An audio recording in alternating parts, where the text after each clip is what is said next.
Friends, ఇదిగోండి మామిడి తురుము అయితే పొద్దున్న నుండి కష్టపడి గీరిన, కొన్ని వరుగులకి ఎండబెట్టేసిన, ఇదేమో తురిమిన. ఇప్పుడు ఇందులో మనము ఇదిగోండి పసుపు వేసుకోవాలి కొంచెము. మనం పోపులో ఇంకా పసుపు వేయక్కర్లేదు, మనం ఆల్రెడీ ఇంకా పసుపు వేసుకుంటాం కదా, అన్నానికి దేనికైనా సరిపోతుంది అనమాట. పులిహోర చేసేటప్పుడు అయితే పసుపు అవసరం ఉండదు. ఇక ఈ పసుపు అట్లాగే సాల్ట్ ఇదిగోండి.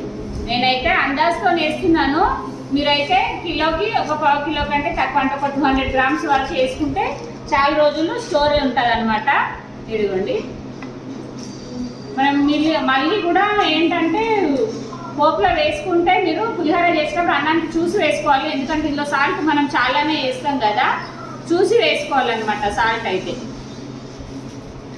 ఇప్పుడు ఇది దగ్గర ఒక 5 కేజీల వరకు మామిడికాయ తురుము అయింది అనమాట. ఇంకా నేనైతే ఒక ½ కేజీ కంటే ఎక్కువ వేస్తున్నాను, చూసి మళ్ళీ